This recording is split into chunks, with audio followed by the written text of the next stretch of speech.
Hey, good afternoon, guys. Hope you're doing well. This is Rob Kelly, the Dixon Doctor, Dr. Rob. Hope you're having a great day, guys, and I hope you've had a great week. Big shout out to Jen. Jennifer Lovely is not well today, yesterday and today. So if you know her, send her a message. And if you don't know her, jump on her Facebook and say hi. She needs a little encouragement today. I hope she's back in the next couple of days. But God bless you, Jennifer. We're thinking of you. Guys, what an amazing show we have today. But before we go there, what kind of week have you had? Has it been good? Has it been bad? If it's been bad, why has it been bad? What did you do this week? Because most people that follow this is in recovery. And certain things we don't do and certain things we do. And when we don't do our stuff, and that includes being kind to people, our life seems to go to crap. And that's just what happens. I know with my life it does. But listen, I want weekends to be one of the most motivated weekends that you've had ever. And then we want to get in the mindset of that before we bring our guest on. So no matter what your weekend is like, it makes no difference what you're doing or how you're doing it. Let's all take a step to start in the morning from tomorrow. We get up in the morning, we go to our mirror in the bathroom, and we say to ourselves, today is going to be an amazing day. That's all we have to say. Today is going to be an amazing day. Step out your comfort zone tomorrow, if that's what you want to do. Make somebody's day. Compliment 3 people. Do the things that you wouldn't normally do and see if your day doesn't take off, because that is what life is about. Because loads of people say to me, you know, we know your journey, the homelessness to where you are today is awesome, but what's the key to life? And the key to life is, like I always say with quantum physics, we can be in so many places at the same time, and we just walk over and take that position that we like. Take that crazy job that we're not supposed to go for. Ask that girl to the prom that you're not supposed to ask, because each and every one of us is absolutely amazing. Guys, we are born with $1 million minds. And what happens over a period of time is family kicks that $1 million mind out of us, and then society kicks it out of us. Then we start hanging with 10-cent minds. Listen, if you're hanging around with 9 people that are depressed, you will become the number 10. So pick your crew around you. If somebody's not lifting you up, but they want to always drag you down and comment, they're not for you, believe me. They are not for you. When I come to this country, I said to my closest guys, I had like a little posse around me. It was so crazy. Somebody heard me talk at a meeting, and they wanted to get involved and spread the news, and that's what we did. And I said to them, do you know what I really want to do? I want to be on national TV, not local. I want to be on national TV. And I was waiting for them to say, I don't know about that, Rob. When I said that, they went, of course you will. You know, when? Do you want to start that now? And then when I wanted to write a book, it's like, I don't know whether I'm good enough. No one's going to read it. My wife says, what? You're supposed to be writing a book. How can you not write a book?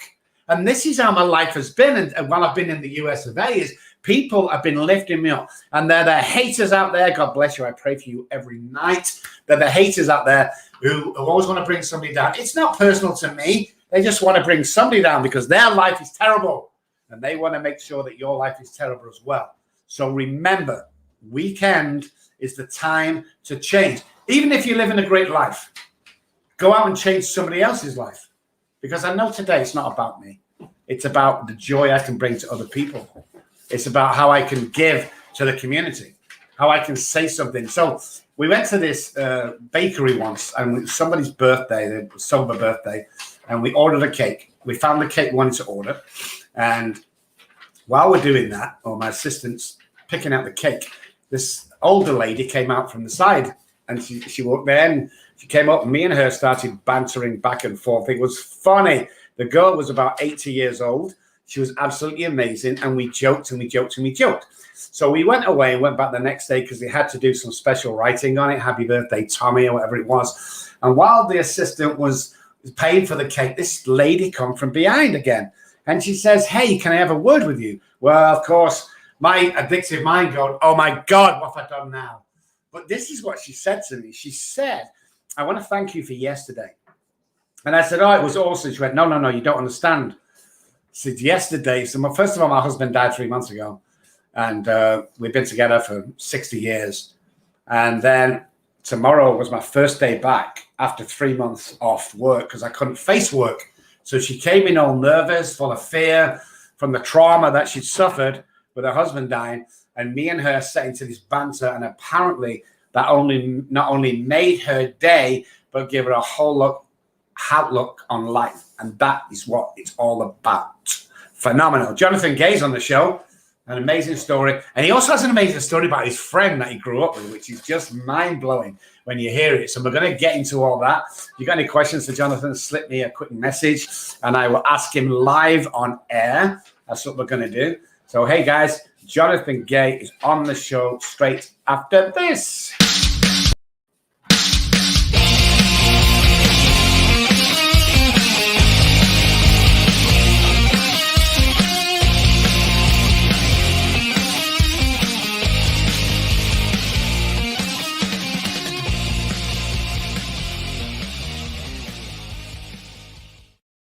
Hey guys, this is Dr. Rob, the Addiction Doctor, and welcome to the show, Recovery Podcast. We're always there every Friday. Unfortunately, though, Jen can't be with us today. She's suffering from a sickness. God bless her. Everyone praying for her now. If you know her, send her a message. If you don't know her, jump on her Facebook and send her a message. Either way, I hope you get well soon, Jen. We miss you. Johnathan Gay is on the show. Welcome, Johnathan. How are you doing today? Thank you. How are you, Dr. Rob? I'm living the dream instead of dreaming the living is how I am. It's an amazing life. But how are you? Tell the audience all about you, because when I heard some of the stuff about you, it was so cool, especially that you're an attorney. So don't hold that against me. I'm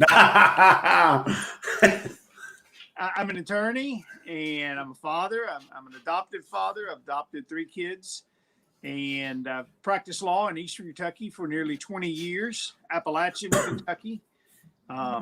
During that time, I've represented hundreds and hundreds of people for drug crimes. But now I'm working at a company that helps give them meaningful recovery. So I've been doing that for about 3 years. Prior to that, I've done some other things. I've been involved in the recovery world for about a decade now. Wow, that's awesome. So let's get straight into it, because I'm always intrigued. My psychotherapist is actually a barrister, or she was a barrister back in England. So we often have this conversation, but she's been traveling for such a long time. She's kind of out of the law now, doesn't understand the new rules or know them at all. But talk to me on the legal aspect about locking alcoholics and drug addicts up. I mean, you've done your fair share, seen them around. What's the legal take on that, or what's your legal take on the whole situation of the addiction world right now? The world is evolving. So first of all, it's still very draconian. In Kentucky, we still treat drug addiction as a crime, but there's beginning to be there's an increased awareness that it's also simultaneously a health problem and a problem that you have to treat as opposed to just incarcerating. So I think that realization that you can't just lock people up forever. So it's an exciting time in Kentucky, but we're still treating this as if it's a criminal issue as opposed to simply a medical issue. And do you truly believe it's a medical issue? Oh, I do. I mean, I don't think there's any argument. Once in Kentucky, you could traffic in drugs. You could make a lot of money. What we're seeing today is most of the folks who are trafficking in drugs are simultaneously using drugs, and they're not getting rich. They're not living meaningful lives. And you don't do that. You don't make that conscious decision unless there's something else going on in your life. Yeah. I often say to people, especially when I do talks with the police and universities, is there's a difference between the Friday night drunk and the Friday night alcoholic. Yes, one deserves to be locked up. He's just smashed a window. He's gone crazy. He has a normal job, but he's drunk and, he can't control himself. Lock that guy up. But if you have the alcoholic, in other words, and you go all back into his mental illness and the tragedy in his life itself, well, surely he needs help. Now, one grudge I have about the authorities is that there's no money in recovery. And when I say that, this is what I mean. Unless the pharmaceutical companies can't give you a pill, or private treatment centers can't lock you in there for 30 days and charge you $30,000. We have some great treatment centers to work with, by the way. There's a ton of people out there. But this was my experience over the 14 years I've been here. Nobody wants to know. It's like they can't help you. And this is one of the biggest things I found, that society as a whole and the legal fraternity has kind of not now, because what you're doing, Johnathan, is amazing, but did turn their back on people like this. Well, I mean, is there a solution to that, or is this going to be an ongoing thing for the rest of our lives? So I also practice criminal law. So I do two things. I'm an attorney for a treatment company, and I simultaneously practice law with the Kentucky Public Defender's Office as what's known as a conflict attorney. So when they have a conflict case where they can't represent all the clients, they contact someone like me, and I step in and I handle one of the cases. The way, Dr. Rob, that we approach those cases is we take them on a case-by-case basis. How can we get John Doe through the court system quickly and into John Doe's next setting, whether that's rehab for a period of time or a jail sentence for a period of time? We're not approaching it in a way that tries to fix that individual's problems. We're just simply disposing of their current legal issues, which means, guess what? 6 months later, 12 months later, they're charged for the same crimes. And we wonder, and we try to treat it, we try to deal with that in a cumulative fashion. So, okay, we gave John Doe one break. Let's give him a trial. Let's hang a little bit of jail time over his head. John Doe gets in trouble 6 months later. Let's hang a little more jail time over his head on the hope that this will really dry him out. John Doe commits a third crime, and then the judge says, "No, that's it, John Doe. You've had all the chances you're going to get, and I'm going to send you to prison for 2 or 3 years," which means in Kentucky, languishing in a county jail that's overcrowded, where you don't get any services. And guess what happens when that individual finally gets paroled? He commits another crime. And we keep wondering why are we seeing this drug problem not get solved? And it's because we don't try to treat it. We don't try to address the underlying issue correctly. We're starting to see an awareness of that, and we are making progress, but we're still not there.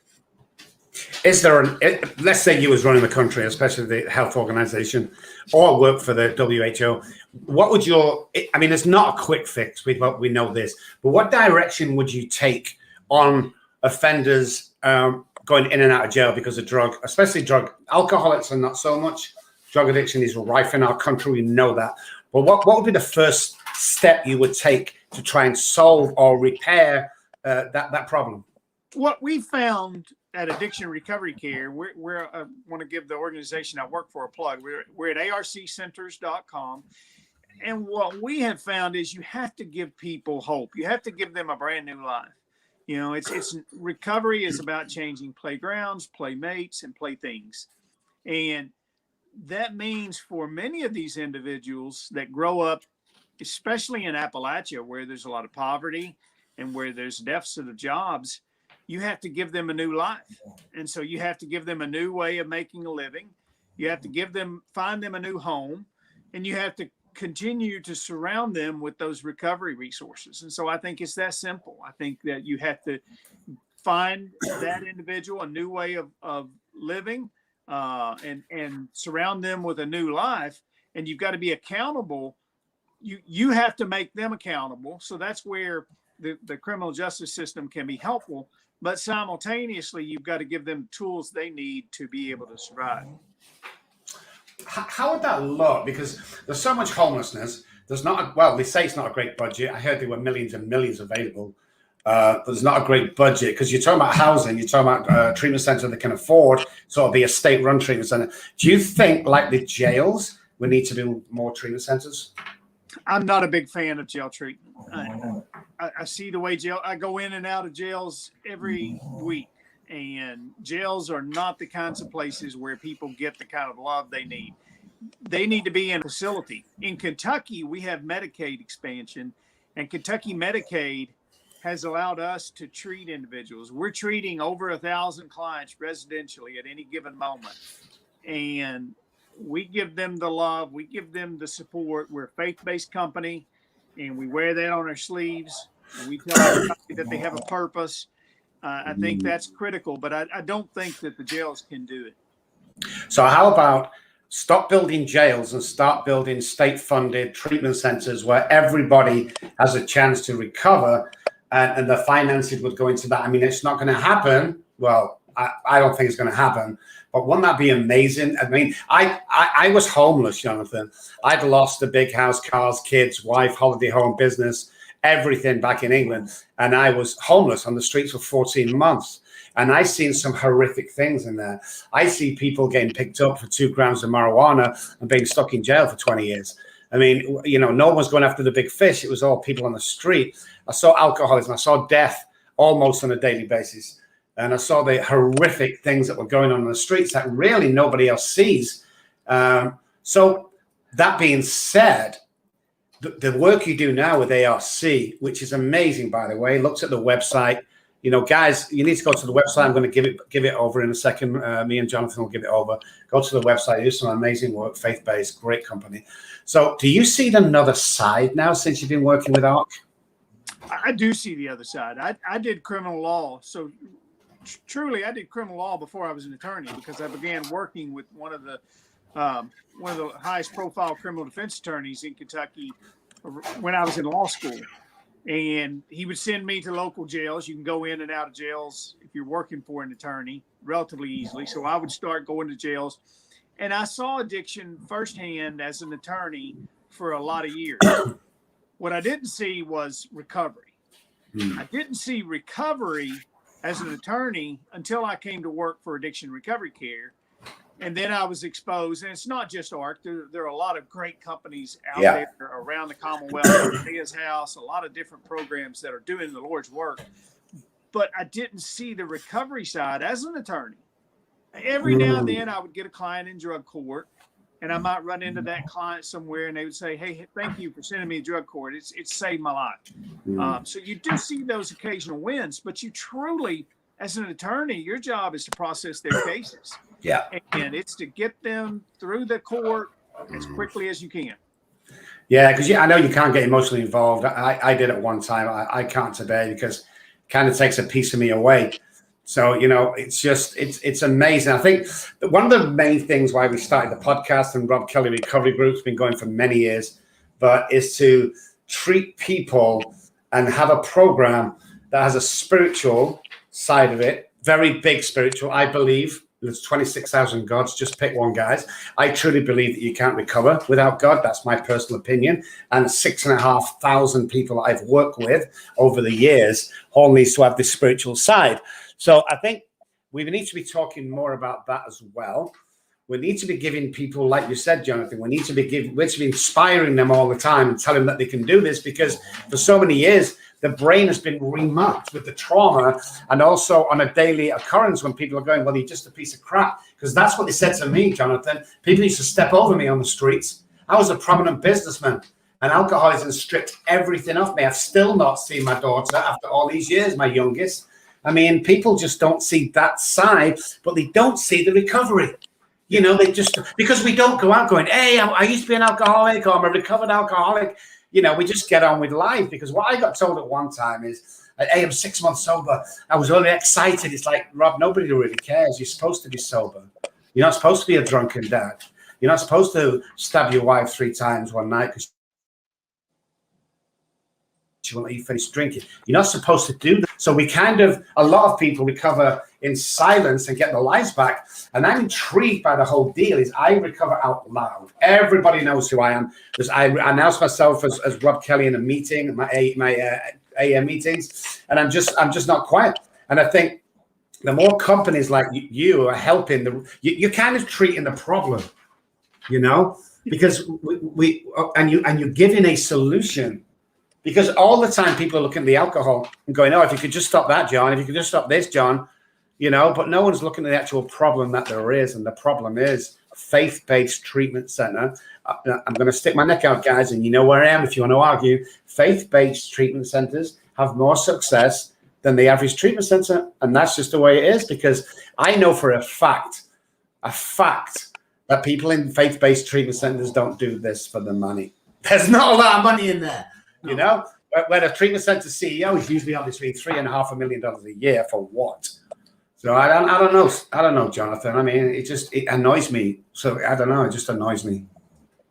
Yeah, that kind of speaks to the point you made earlier. If I was king for a day or president for a day, what I would encourage is that we need more state funding for treatment, but the treatment itself needs to be administered by private companies that can do what we do. We walk the line between science-grounded treatment and also faith-based treatment. And I think that's critical. And that's what makes it difficult for any kind of governmental organization, because you get the First Amendment in America. You know, you can't promote any religion. Yeah, I agree totally. Johnathan Gay's on the show, guys. Stick around. We'll be right back after this commercial from Take 12 Radio. Wait, you want some more?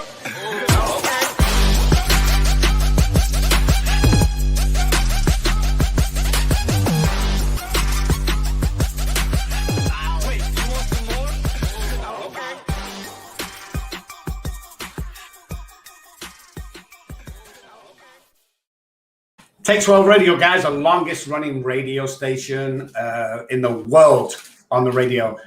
Look out for Monty, take12radio.com. It's a free show. We don't charge for commercials. We don't do commercials. We do recommendations to these amazing guys. Johnathan, please tell everybody about the story of you and your friend who was he a prosecutor? Yeah, so he's so good, guys.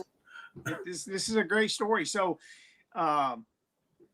kind of going back to the beginning, in 1997, I was a young college student, and I met a guy named Tim Robinson. And Tim walks into an office in D.C., a congressional office, where I was a young intern, dressed as I always tell people, like he thought a Philadelphia lawyer should dress like. And there's this outsized character of a guy, and he was one of the most talented individuals throughout college, throughout law school at the University of Kentucky that I'd ever known. While he was in law school, his mother was terminally ill.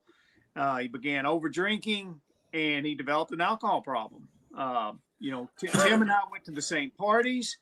We did the same things. Tim lost his mother, and he drank to probably a little greater excess than I did, but all of us drank. That's what you do in law school. Tim became a prosecuting attorney, and while he was a prosecutor in Lawrence County, Kentucky, he was on the verge of crashing his life. And he had a faith experience, actually was baptized, was saved at the county attorney's desk by a local sheriff's bailiff, and realized he couldn't continue living the life the way he was. So he began what he called a transport ministry, began transporting men and women to addiction treatment. So he'd be prosecuting them during the day, and at night he'd be taking them to drug treatment to the extent that the courts would allow that. And he recognized Kentucky had a severe shortage of drug treatment centers. And so he began a single faith-based nonprofit treatment center. A few years later, added another treatment center to the mix. Affordable Care Act came along. Mental health parity came along.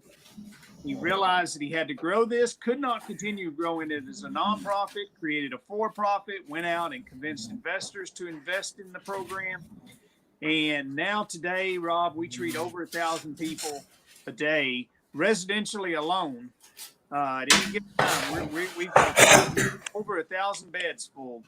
And, you know, this guy that was for several years a fall down drunk, as he says it, is now my boss, is now one of the most successful business people in Appalachian, Kentucky.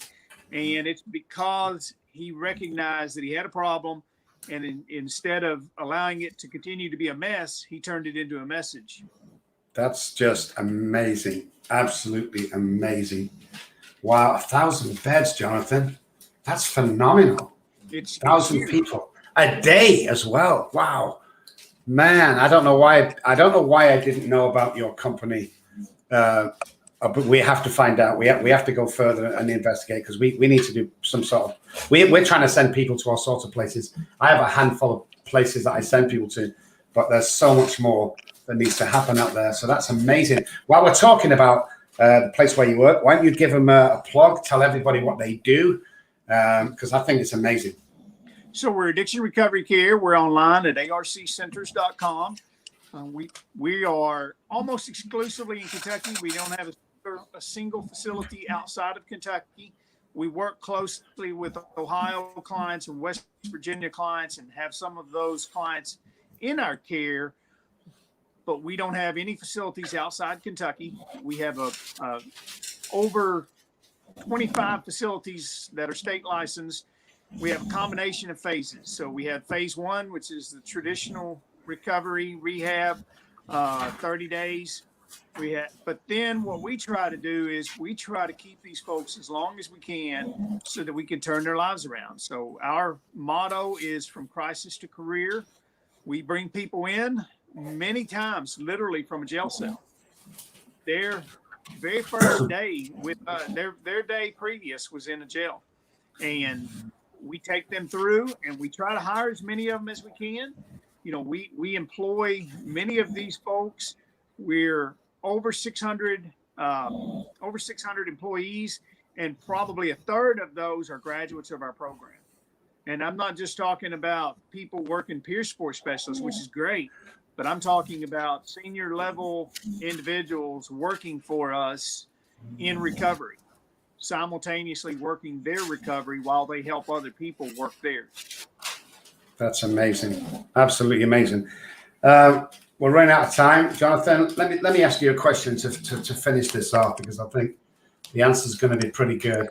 What's your message to the public? What's your message to society today that you stand by and believe in?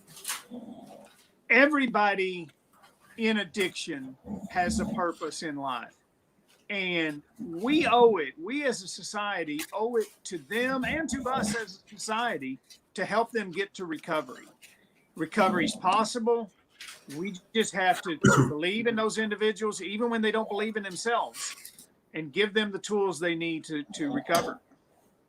Excellent. I love that. Johnathan Gay was on the show. Don't forget, guys, arccenters.com. Everything will be on Facebook or my website shortly. Anybody out there want more information, contact Courtney, my outreach assistant. Everyone knows Courtney Davis on Facebook, and we'll give you more information. Johnathan, thank you so much for coming on. Thank you for being you, and thank you for doing what you do. It's an amazing position you have. You get to change, and I'm going to say hundreds of thousands of people, if not millions, with the ripple effect. So thank you. Just thank you, man. And you've been awesome today. And God bless you. Have a fantastic weekend. And we'll talk real soon. You can bet. We'll have you out to Kentucky. Thanks, Dr. Rob. Excellent, Johnathan. Thank you.